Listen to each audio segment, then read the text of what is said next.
Greetings and welcome to another edition of Resistance Rising with Johnny Cirucci. I am your host, Johnny Cirucci, on the program that brings you information you will not get anywhere else.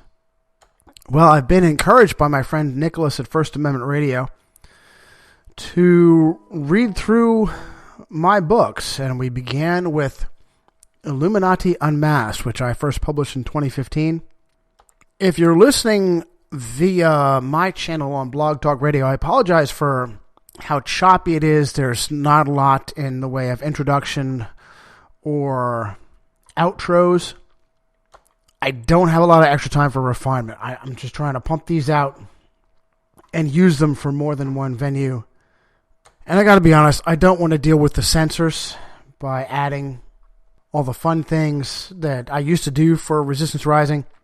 Bumper music or clips from movies that I thought were entertaining. Nowadays, if you just break wind and it sounds like something that came from some sort of movie or song or copyrighted whatever, the copyright Nazis will hammer you, especially on YouTube. Oh, somebody's stuffing a duck? My little rebellious streak strikes again.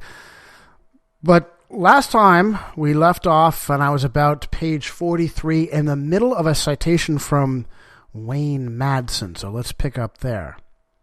In 1967, after arriving in Indonesia with Obama Jr., Dunham began teaching English at the American Embassy in Jakarta, which also housed one of the largest CIA stations in Asia and had significant satellite stations in Surabaya and Eastern Java, as well as Medan and Sumatera.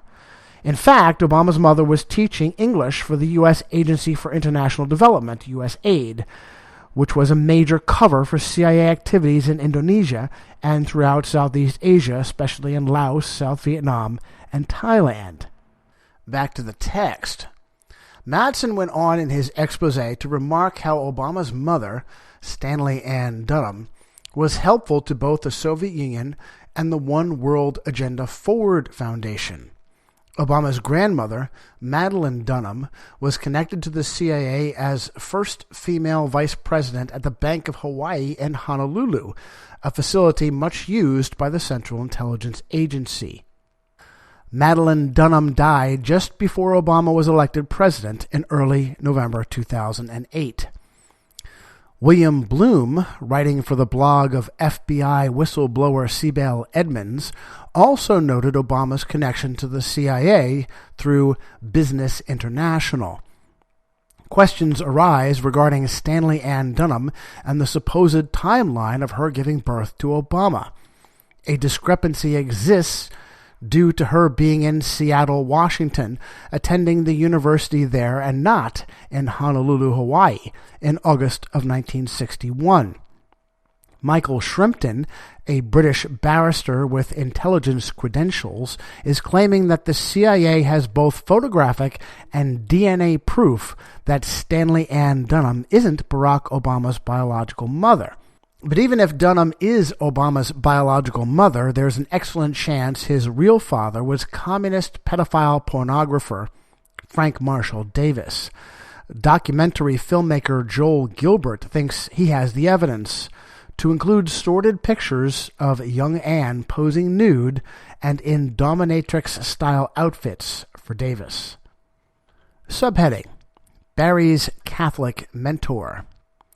Jimmy Carter's national security advisor was Zbigniew Brzezinski. Both Brzezinski and his son Mark are close Obama advisors. Daughter Mika has an equally high-profile job working as a host at the hard-left media outlet MSNBC. Brzezinski was teaching at Columbia when Obama was supposedly attending. Brzezinski is literally the man behind America's foremost Islamic enemy, Al-Qaeda, and its former frontman, Osama bin Laden. Brzezinski is a Catholic Pole of strong passions. He hates Russia almost as much as he adores Rome. Although Brzezinski received his higher education at McGill and Harvard, the Jesuits had him first through Loyola High School in Montreal. And this is about page 45. I have a picture from Wikimedia Commons of First Lady Rosalind Carter, along with Zbigniew, meeting Cardinal Stefan Wyszynski. And everybody's happy. Back to the text. A connection that is much more likely is that Obama was working with Brzezinski and future CIA Director John Brennan, by the way, educated by the Jesuits at Fordham, on jihad and opium while visiting Pakistan in the 1980s. Brzezinski had, I'm sure still has, a direct line to the Vatican. Karol Joseph Wojtyla, Pope John Paul II, was a personal friend. And I cite from the article A Conversation with Zbigniew Brzezinski. Alexander Zolkowska Boehm. From my recollections of a conversation I had with your father and the commentary in your own book, Power and Principle, I know of your close and warm contacts with Pope John Paul II. How would you define the role of the Pope in Catholicism, in the world, after over 10 years of his pontificate? Brzezinski. To me, Pope John Paul II is the first true spiritual and religious leader on a global scale in the history of mankind. Up until now, all religious leaders appeal to a limited audience, both theologically and geographically.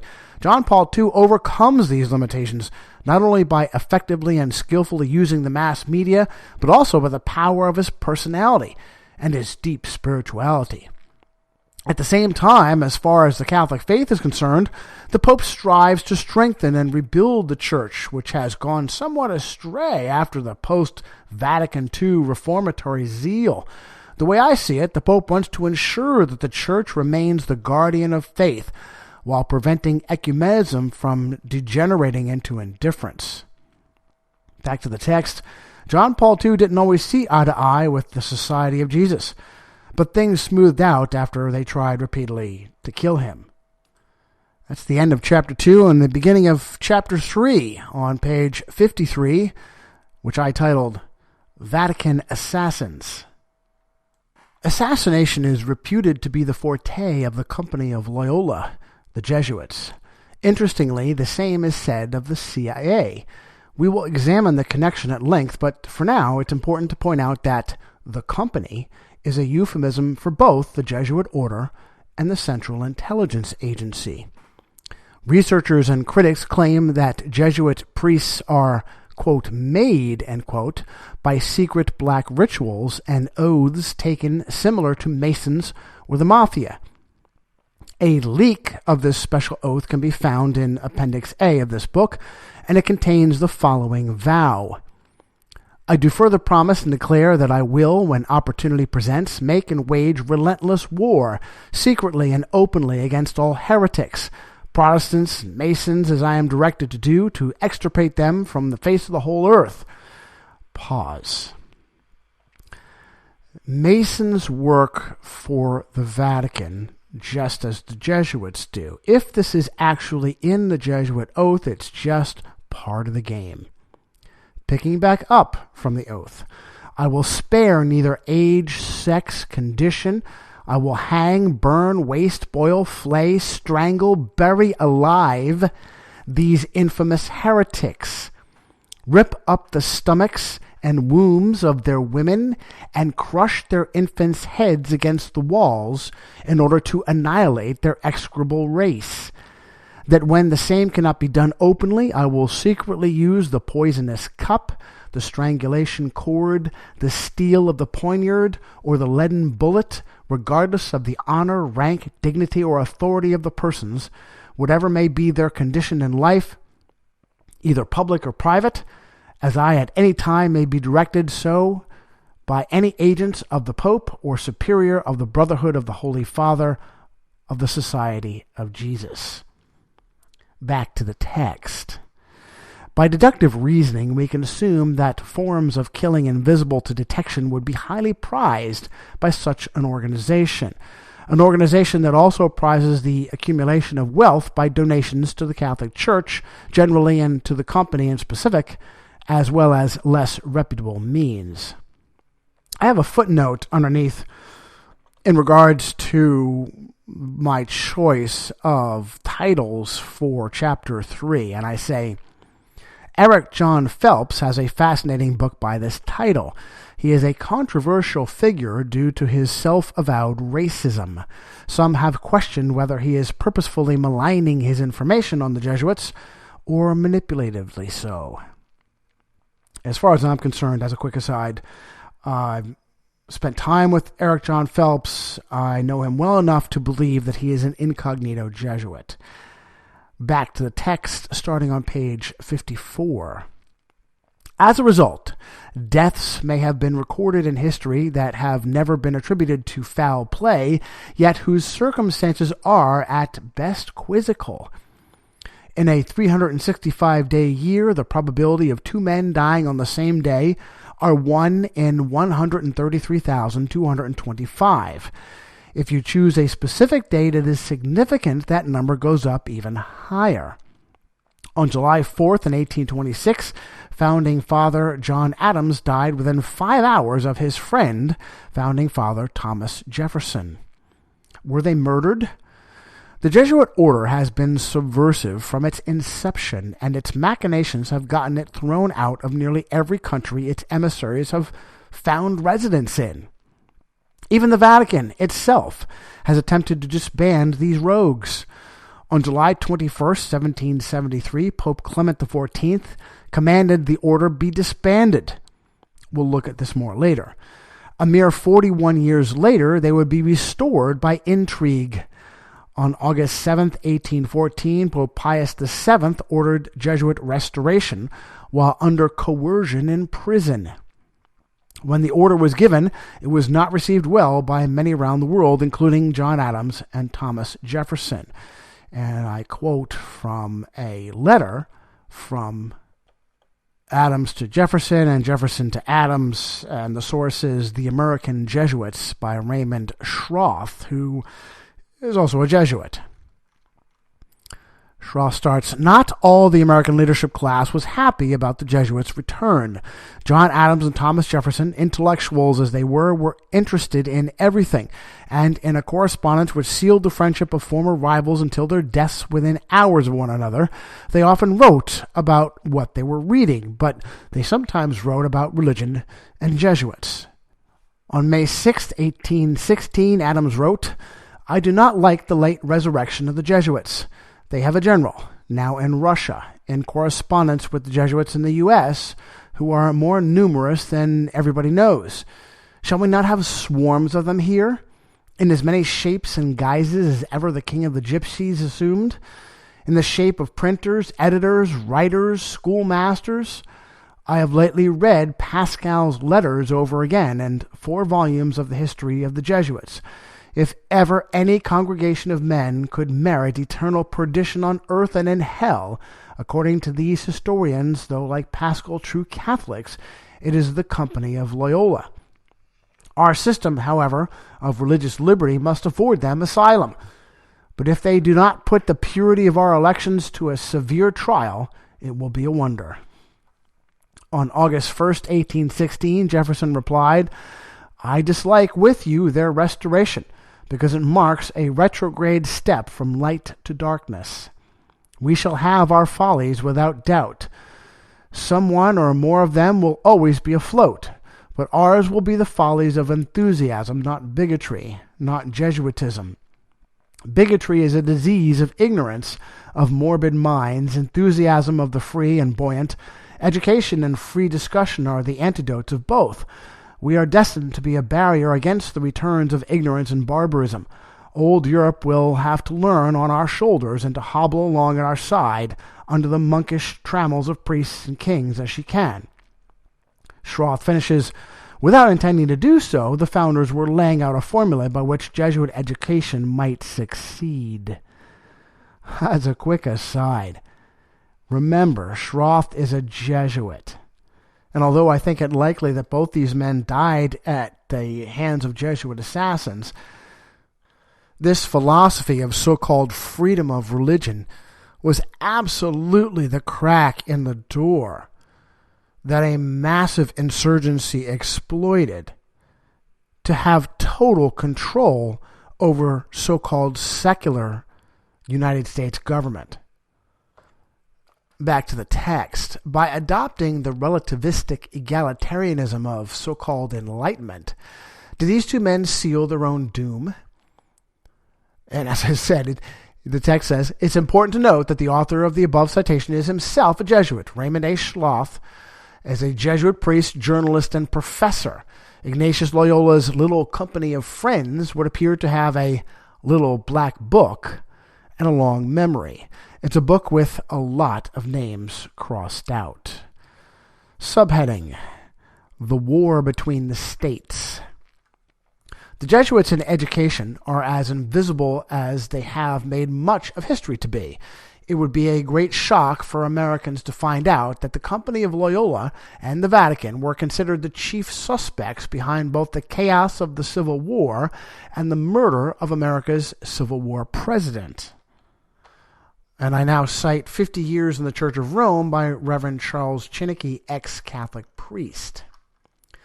President Abraham Lincoln actually laid the chaos of the Civil War at the feet of the Black Pope, which I explained, that's the superior general of the Jesuits, known as the Black Pope for his average priest cassock, yet wielding the power of a pontiff.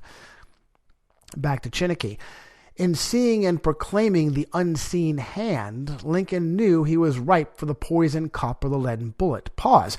Now, this in itself explains a lot. The unseen hand is supposedly indicative of Freemasonry or the so-called Illuminati, and yet Chinnicky calls the unseen hand the Jesuits. Well, I think he's spot on. And back to Chinnicky. This war would never have been possible without the sinister influence of the Jesuits. We owe it to popery that we now see our land reddened with the blood of her noblest sons.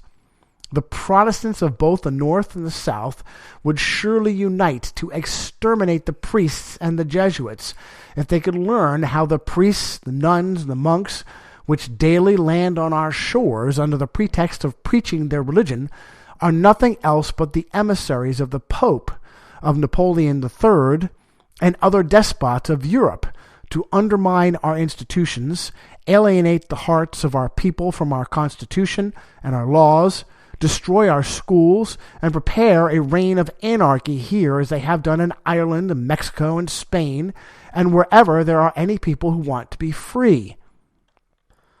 That is a powerful paragraph that brilliantly smacks down the so-called egalitarian liberalism of anybody from Adams and Jefferson on down to today. In fact, I'd like to read that again. The Protestants of both the North and the South would surely unite to exterminate the priests and the Jesuits if they could learn how the priests, the nuns, and the monks which daily land on our shores under the pretext of preaching their religion are nothing else but the emissaries of the Pope, of Napoleon III, and other despots of Europe, to undermine our institutions, alienate the hearts of our people from our Constitution and our laws, destroy our schools, and prepare a reign of anarchy here as they have done in Ireland and Mexico and Spain and wherever there are any people who want to be free. New projects of assassination are detected almost every day, accompanied with such savage circumstances that they bring to my memory the massacre of St. Bartholomew and the gunpowder plot. Pause, by the way, I've covered those in subsequent books in detail, particularly in Secret History, and my latest book to date, anyway, Romans of Mass Destruction, Volume 1. Back to Chinnicky. We feel at their investigation that they come from the same masters in the art of murder, the Jesuits. So many plots have already been made against my life that it is a real miracle that they have all failed when we consider that the great majority of them were in the hands of skillful Roman Catholic murderers, evidently trained by the Jesuits. I know that the Jesuits never forget nor forsake, but man must not care how and where he dies, provided he dies at the post of honor and duty. Back to the text. The evidence of a vast Roman conspiracy was so overwhelming that a military tribunal was convened rather than a civil court. Pause. I'm now convinced that this military tribunal was actually part of the cover-up. Back to my text. The assassination conspirators were harbored at the boarding house of staunch Catholic Mary Surratt, at whose trial no fewer than 5 Catholic priests attested to her, quote, impeccable character. She may very well have had one. It was her son John, who had been studying to become a Catholic priest, that had brought co-conspirator John Wilkes Booth to her boarding house to plot the assassination of Abraham Lincoln. After Lincoln was murdered, Surratt left the country and ended up in Rome. He was eventually found in Egypt, where he was arrested and extradited. Like Surratt, Booth was also quietly associated with Roman Catholicism. It would have been unusual to have commiserated with a family of passionate Catholics and not have that common thread in the conspiracy. And here I quote from so-called user-edited Wikipedia. The Booth family had traditionally been Episcopalian, which Johnny calls Catholic Light, by the way. Clergyman Charles Chinnicky, however, stated that John Wilkes Booth was really a Roman Catholic convert later in life. A historian, Constance Head, also declared that Booth was of this religion. Head, who wrote the 1982 paper Insights on John Wilkes Booth from his sister Asia's correspondence, published in the Lincoln Herald, quoted from a letter of Booth's sister, Asia Booth Clark, in which she wrote that her brother was a Roman Catholic. Booth Clark's memoir was published after her death. Terry Alford, a college history professor and a leading authority on the life of John Wilkes Booth, has stated Asia Booth Clark's memoir of her brother John Wilkes Booth has been recognized as the single most important document available for understanding the personality of the assassin of President Abraham Lincoln, and no outsider could give such insights into the turbulent Booth's childhood or share such unique personal knowledge of the gifted actor. Testimony at the trial of John Surratt showed that at his death, Booth had a Catholic medal on his person. Court evidence showed his attending a Roman Catholic church service on at least 2 occasions. Like his sister Asia, he received education at a school established by an official of the Catholic Church. Back to the text. Civil War physician and Union General Thomas Maley Harris was convinced of Jesuit collusion behind the assassination of Abraham Lincoln. And I quote from his pamphlet, Rome's Responsibility for the Assassination of Abraham Lincoln. The organization of the hierarchy is a complete military despotism, of which the Pope is the ostensible head, but of which the Black Pope is the real head. The Black Pope is the head of the Order of the Jesuits and is called a general. He not only has the absolute command of his own order, but directs and controls the general policy of the Church. It would seem that the Jesuits had in mind from the beginning of the war to find an occasion for the taking of Mr. Lincoln. Back to the text, the Ku Klux Klan is reputed to have been founded by an unknown Confederate Army veteran. I quote from Wikipedia, the first Klan was founded in 1865 in Pulaski, Tennessee, by 6 veterans of the Confederate Army. The name is probably derived from the Greek words kuklos, which means circle, suggesting a circle or band of brothers. Back to the text, author and activist Anton Chaikin claims that it was Confederate General and Grand Master of Scottish Rite Freemasonry Albert Pike, whose statue adorns our nation's capital, that actually created the KKK. Pike was also instrumental in an elite Masonic sub-organization known as the Knights of the Golden Circle. The esoteric use of the circle is shared by both organizations. And let me take a pause here for our breaks. The book of Revelation says, the spirit of prophecy is the testimony of Jesus Christ. This is at the very heart of FirstAmendmentRadio.com. In that spirit, we have created the Prophecy Reality News app. for all of your mobile devices. Streaming First Amendment Radio 24 hours a day, 7 days a week. Available for your Apple, Android device, and smartphone absolutely free. Get the Prophecy Reality News app installed today so you can listen to First Amendment Radio wherever you are. The Prophecy Reality News app. Get it now.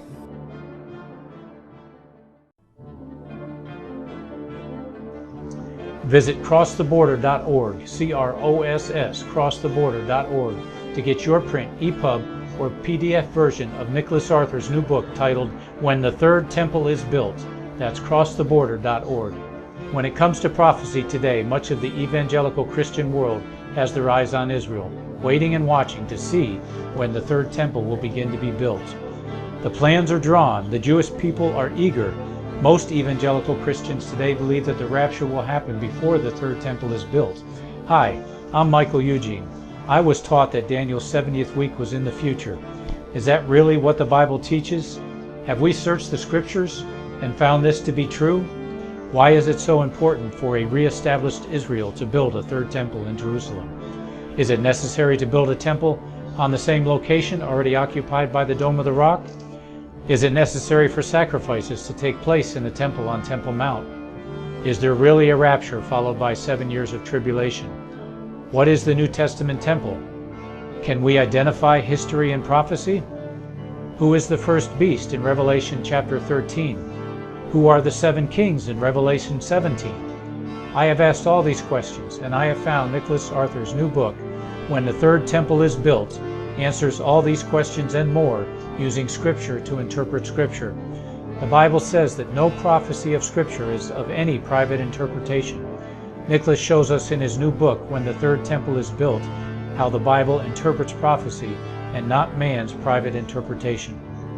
Visit crosstheborder.org, CROSS, crosstheborder.org, to get your print, EPUB, or PDF version of Nicholas Arthur's new book titled When the Third Temple is Built. That's crosstheborder.org. Okay, and welcome back to Resistance Rising with Johnny Cirucci. I am your host, Johnny Cirucci, and I am reading through my first book, Illuminati Unmasked. And picking back up on page 58 in relation to the Civil War, Albert Pike, the murder of Abraham Lincoln, and the Jesuits. Although Roman Catholicism has the reputation of being staunch foes of Freemasonry, there are many powerful Catholics who have found to have also been practitioners of the so-called craft. John Wilkes Booth was just such a man. He was also a member of Albert Pike's Knights of the Golden Circle, and it is entirely possible that he escaped death. And next I cite from Henry Makow, M-A-K-O-W, and man, it looks to me like Henry Makow is a Jewish doctor who absolutely hates his own kind. You'd have to go to some place like Jeff Rentz to uncover the level of anti-Semitic bomb blast from what appears to be a Jewish source. And boy, if you want to rise high in a system ruled by Rome, that's a great way to do it. Lincoln's assassin, John Wilkes Booth, was a member of Pike's Knights of the Golden Circle. He was in New Orleans during the winter of 1863 to 1864 and conspired with Pike, Benjamin Slidell, and Admiral G.W. Baird to assassinate Lincoln. Baird later identified the body of Captain James William Boyd as Booth's. Boyd was in fact a Confederate spy who resembled Booth and was used as a patsy. His body was dumped in an Arsenal prison sinkhole used to dump dead horses. Back to the text. In 1872, Finis Bates was so convinced that he had met with and spoken to Booth long after his supposed hanging that Bates began an obsessed quest to track him down and put it all to paper. Bates wasn't just using anecdotal hearsay. He conducted an evidence-based manhunt that built an impressive case. And before I quote from Bates's book, I want to say, I think I misspoke here. It's believed that Booth was burned in a house. that was shot up by Yankee Army and not actually hanged. So slight mistake there. This is from The Escape and Suicide of John Wilkes Booth by Finis Langdon Bates. This story I could not accept as a fact without investigation, believing as the world believed that John Wilkes Booth had been killed at the Garrett home in Virginia on or about the 26th day of April in 1865 by one Boston Corbett connected with the federal troops in pursuit of him, and after he, Booth, had been passed through the federal military lines which formed a complete cordon surrounding the city of Washington, D.C. on the night of and after the assassination of President Lincoln. But after many years of painstaking and exhaustive investigation, I am now unwillingly and yet unanswerably convinced that it is a fact that Booth was not killed, but made good his escape by the assistance of some of the officers of the Federal Army and government of the United States, located at Washington, traitors to President Lincoln, in whose keeping was his life, cooperating with Captain Jett and Lieutenants Ruggles and Bainbridge of the Confederate troops belonging to the command of Colonel J.S. Mosby, and camped at Bowling Green, Virginia. Back to the text. Bates then gives painstaking details about Booth's deformed thumb on his right hand and scarred brow as proof of his identity. Several witnesses recognized Booth when presented with his photograph, and one alleged witness knew him before and after the hanging. Again, I keep saying hanging when it was supposed that he was burned at that house. That was none other than Scottish Rite Grand Master General Albert Pike of the Confederate Army. Bates recounted the story as was told to him by Colonel M.W. Connolly, a leading newspaper editor. And again, I cite from Bates' book. One night, I was in the Pickwick Hotel bar room talking to General Albert Pike, who had come down from Washington on legal business. It was 1884 or 85. I was about to leave, was waiting for a pause in order to excuse myself. General Pike was explaining how he had been credited with the authorship of The Old Canoe, which he said was written by some woman. Just then, my Village Mills friend came in, accompanied by someone, I think Long Skurlock, who used to edit the Chronicle at Claiborne, Texas. I was watching General Pike closely, trying to get away, when suddenly he threw up his hands, his face white as hair and beard, and exclaimed, "My God, that's John Wilkes Booth." He was much excited, trembled like an aspen, and at my suggestion went to his room. He seemed weakened by the shock, an occasion of which I could not realize at the moment. I saw him climb the stairs to his room and turn to look for my Village Mills acquaintance, but could not find him. Subheading: The Precedent for Injustice. America's first Freemasonic whistleblower was a man named William Morgan, an officer who served with distinction in the War of 1812. Although some have doubted whether Morgan served, an online register of officers from the war from the Commonwealth of Pennsylvania does list a Morgan, William, Captain, and Morgan was born in Virginia and moved to New York, so the association is possible. Pause. By the way, I'm kind of proud of myself for finding that. That's the original listing, by the way. Back to the text. An official U.S. government archive has an enlisted William Morgan shown as having been discharged from Captain Lewis B. Willis's company, 12th Infantry, Legion of the United States. The roles of military service for the War of 1812 are at best sketchy, but it is also possible, if not probable, that questions surrounding Morgan's service were fabricated to discredit him. When Morgan struck at the Masons, they struck back, and I cite Wikipedia here. Morgan belonged to the Masonic Lodge in Rochester. When he attempted to join the Batavia Lodge, he was denied admission. Angered by the rejection, Morgan announced that he was going to publish a book entitled Illustrations of Masonry, critical of the Freemasons and describing their secret degree work in great detail. A group of individuals, some allegedly Freemasons, gathered at Morgan's house claiming that he owed them money. On September 11th, 1826, Morgan was arrested for a loan which a creditor claimed he had not repaid. According to the law, he could be held in debtor's prison until the debt was paid, making it more difficult to publish the book. He was jailed in Canandaigua. There are conflicting accounts about what followed. The most common version is that Morgan was taken in a boat to the middle of the Niagara River and drowned. He was never seen again. In 1848, Henry L. Valence allegedly confessed to his part in the murder on his deathbed, a story recounted in Chapter 2 of Reverend C.G. Finney's book, The Character, Claims, and Practical Works of Freemasonry. Back to the text. The local sheriff claimed that Morgan went with his captors freely, and the subsequent trial gave out no serious punishments of indicted Batavia Lodge Masons. Americans the nation over were so outraged that an anti-Masonic movement arose which became the country's first third party. The minutes from a meeting of this third party in Massachusetts are a fascinating read and a sad statement on how far that state has slidden.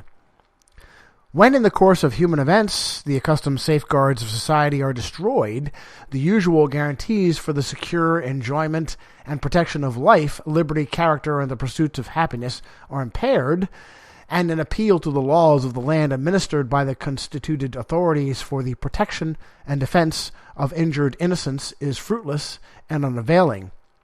When the crimes of murder, arson, kidnapping, perjury, and violence go unpunished, and the guilty go free, when the temple of justice is profaned by perjury and the ermine of the judge menaced by contemptuous and mute witnesses, when the legal administration of public justice is paralyzed and all confidence in its protection is gone, when the temple of justice may well be represented by the Virgin weeping and leaning on its broken columns and pouring forth her lamentations in vain over its ruins, we shall proceed to give our views of the cause of these alarming evils and threatening dangers, and the only remedy that will dry up the fountain of these bitter waters and give security and stability to our Republican institutions and confidence in secure, equal, and impartial administration of justice, and render the laws of equal operation over every description of persons, high or low, rich or poor, powerful or weak, and a, quote, terror to evildoers and a praise to those that do well, end quote.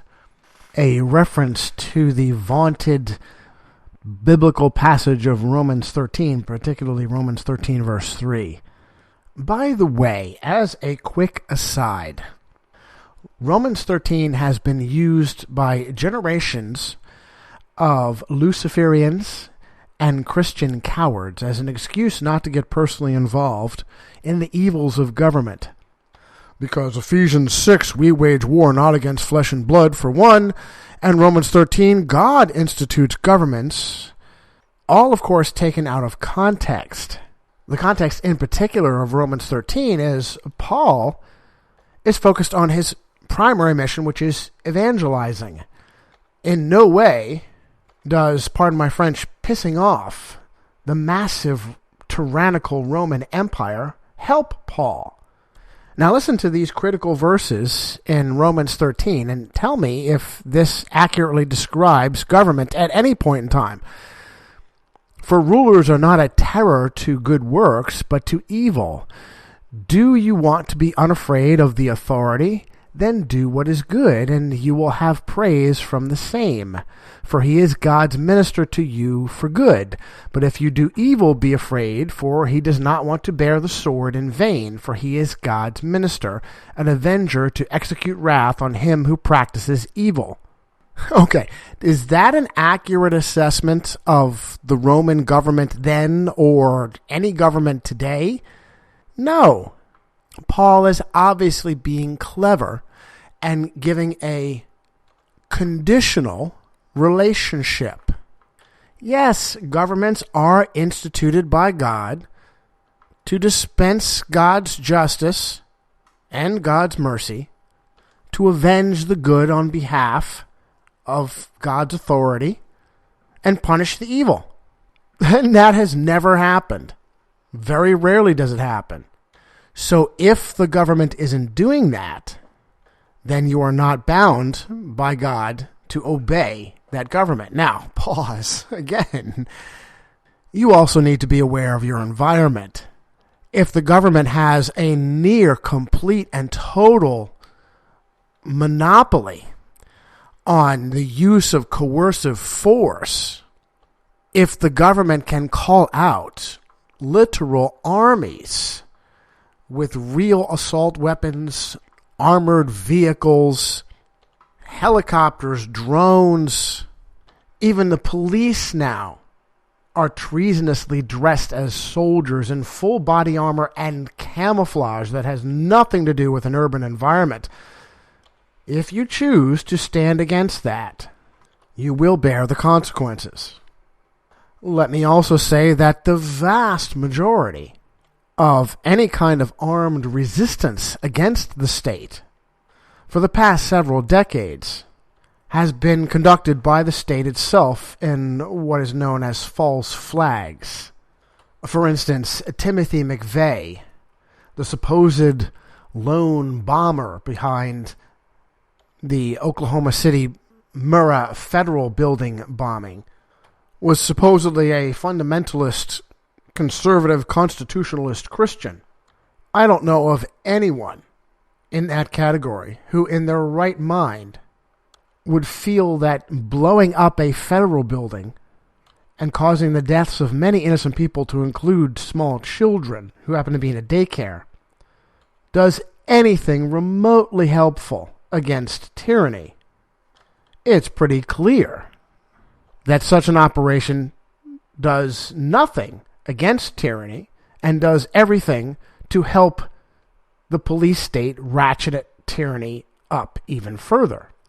You dig a little deeper and you find interesting nuggets that were passed over by both the FBI and the mass media that show that Timothy McVeigh was actually Roman Catholic and a member of the St. Pius X Secret Society that had a militia enclave in St. Mary's, no apostrophe, Kansas.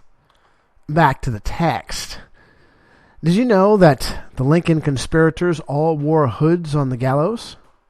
Subheading: Wild Night in Malta. The founder of the Office of Strategic Services, precursor to the CIA, and the father of Central Intelligence was Roman Catholic Knight of Malta, William Joseph, quote, Wild Bill, end quote, Donovan. He was also an influential Wall Street attorney. The Knights of Malta are a front group for temporal Catholic power, political power against nation-states. The Independent, a British newspaper, tried to make light of the pull the Knights of Malta have, but were forced to acknowledge this, and I cite this: leaked lists of their supposed membership read like a who's who of the global establishment. The first President George Bush, Rupert Murdoch, the head of the CIA, Tony Blair, Michael Bloomberg, all apparently signed up representatives of the Sovereign Military Hospitaller Order of St. John of Jerusalem of Rhodes and Malta. The Knights are your CIA, your politicians, your lobbyists, your previous president and future presidents, Google tells us. They are the most powerful group known to man. They are the agents of the Dark Lord. Back to the text. In a similar tone, Josh Keating's of Foreign Policy magazine noted that, like the Vatican, Hospitallers are a completely sovereign and independent political entity. Citing Keating, I say, in a speech in Doha on Monday, veteran New Yorker journalist Seymour Hersh, pause. Of course, Seymour is one of the rare conservative voices or independent voices allowed to surface because he's Jewish. And behind every prominent Jew is a Roman. In a speech in Doha on Monday, veteran New York journalist Seymour Hersh alleged that former JSOC head General Stanley McChrystal, later U.S. commander in Afghanistan, and his successor, Vice Admiral William McRaven, as well as many other senior leaders of the command, are, quote, all members of, or at least supporters of, Knights of Malta. The Sovereign Military Hospital Order of St. John of Jerusalem of Rhodes and of Malta is a Roman Catholic organization based in Rome with around 13,000 members worldwide. The leader of the order, referred to as the Prince and Grand Master, is elected for life in a secret conclave and must be approved by the Pope. Despite having no fixed territory besides its headquarters building in Rome, the order is considered a sovereign entity under international law. It prints its own postage stamps and coins, though these are mostly for novelty value, and enjoys observer status at the United Nations, which classifies it as a non-state entity. The Knights maintain diplomatic relations with 104 countries. The order does not have official relations with the United States, though it has offices in New York for the United Nations delegation and Washington for its representation at the Inter-American Development Bank. Alleged members have included former CIA directors William Casey and John McCone, Chrysler chairman Lee Iacocca, and GOP fixture Pat Buchanan. By the way, all good Catholics. Back to the text. They have the power to assassinate at will, and they have. General Stanley McChrystal helped cover up the assassination of Pat Tillman. By the way, plenty of citations for that. In June of 2002, Tillman left it all to join the United States Army because, as President George W. Bush stated, "You either with us or you with the terrorists." Tillman used his intense focus and top physical conditioning to make it into the Army's elite 75th Ranger Battalion, but when he arrived in Afghanistan, he quickly became disillusioned. Rather than killing terrorists, many in the military were guarding Afghan poppy fields. Multiple citations there. Tillman had been corresponding with radical leftist agitator Noam Chomsky regarding how he and so many other American young men had been duped. Soon his chain of command became aware of his disposition. He had become a liability. Tillman became a victim of, quote, friendly fire, end quote. He was executed by a 3-round burst of NATO 5.56 millimeter ammunition to his face. Pause. As an aside, we are absolutely convinced, my team and I, that far-left Jew educated at the University of Pennsylvania, which we know to be controlled by the Jesuits, outed Tillman, betrayed Tillman, and was responsible for his death. Chomsky himself lived with the Jesuits in South America. Back to the text. Like the bin Laden raid, the official account of Pat Tillman's death changed several times. Although he wears a Special Forces tab, Stanley McChrystal is no George Patton. He's a big supporter of Barack Obama, that's in quotes from a citation, and banned the Fox News channel from his operations center. He wants, quote, serious action, end quote, taken on curtailing the right of Americans to own firearms, and he's a staunch proponent of, quote, gay rights, end quote. Seventh-day Adventist Pastor Bill Hughes wrote this of Lee Iacocca in his book, The Secret Terrorists, and I cite that. Lee Iacocca was the man in charge of the Dearborn division of the Ford Motor Company who dispatched Carl Rennes to go to Washington, D.C. to get the car that JFK was in when he was assassinated. Iacocca was the head of the Dearborn division until he became president of Ford Motor Company in 1970. Iacocca was part of the cover-up because he suppressed evidence concerning JFK's assassination. What connection does he have with the Catholic Church? In Iacocca's autobiography, he says, "It took me a number of years to fully understand why I had to make a good confession to a priest before I went to Holy Communion. But in my teens, I began to appreciate the importance of this most misunderstood rite of the Catholic Church. In later years, I found myself completely refreshed after confession. I even began to attend weekend retreats where the Jesuits, in face-to-face examinations of conscience, made me come to grips with how I was conducting my life."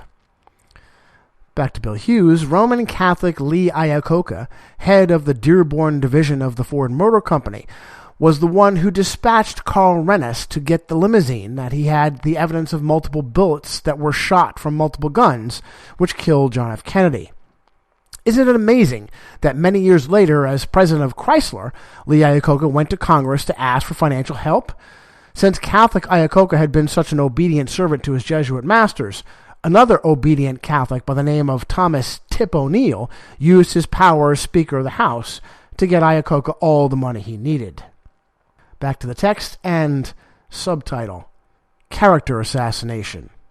It seems that at every turn, most diehard anti-communists in the CIA and FBI were sexual deviants. FBI Director J. Edgar Hoover's perversions are legendary, from his reputed cross-dressing to his secret lover, Deputy Director Clyde Tolson. This is even more disturbing when one looks at the cabal behind the assassination of President John F. Kennedy, an assassination that honest alternative researchers resoundingly pin on the CIA. Slandered by media as a crackpot, Leroy Fletcher Prouty was a military professional who worked at the Pentagon as an Air Force lieutenant colonel in intelligence during the Kennedy assassination. I then cite from The Guardian, "It is appropriate that Fletcher Prouty, who died of organ failure following stomach surgery at the age of 84, will best be remembered as the model for the mysterious Colonel X, played by Donald Sutherland in Oliver Stone's film JFK.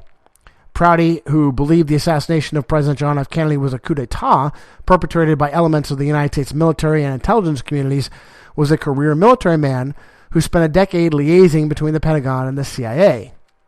After leaving the Air Force, he became an outspoken critic of the intelligence establishment, although by the time JFK was filmed, he had been relegated to the fringes along with countless other conspiracy crackpots." Oh, do we have time for this sidebar? Feeding the hand that kills you. According to E. Howard Hunt, the man Lyndon Baines Johnson put in charge of murdering the sitting president was Cord Meyer. That meant the job was as good as done, because Meyer's wife was one of Jack Kennedy's revolving mistresses. Mary Pinchot Meyer would herself be terminated with extreme prejudice in broad daylight on the grounds of Jesuit-run Georgetown University by a man who claimed he was a professor there. As much as John F. Kennedy infuriated every possible Luciferian power center on Earth, was it his own immorality that sealed his doom? Well, that's all we have time for today. If you want any more, you'll have to tune in next time. The program you are listening to is 100% sponsored by you, the listener, on this First Amendment Rights Media channel. You will notice that there are few commercials on this radio network. There's a good reason for that. Corporate advertising dollars come with strings that limit program content. So without your help, these programs cannot continue on satellite, internet, or our several affiliates. If you benefit by the educational law programs, we ask you to give. If you are admonished or nurtured by the Bible and ministry programs, we ask you to give. If some voice a cause that you are passionate about, we ask you to give. If you believe in any of these, we ask you to support them as you would a missionary on a continual basis, as if giving a tithe for missionary radio. These programs are not commercially viable and must be supported by those faithful to the cause of truth. Look for the button to sponsor your favorite programs at our listen and schedule pages on the internet. We will also give you unlimited archive access to all of our programs. We're asking you to give much less than a tithe, so that you may also send support directly to a particular program host, cause, and anywhere else the Spirit may lead you. Do all to the glory of our God and Creator, for His holy nation, the only kingdom that will last forever. Thank you for listening.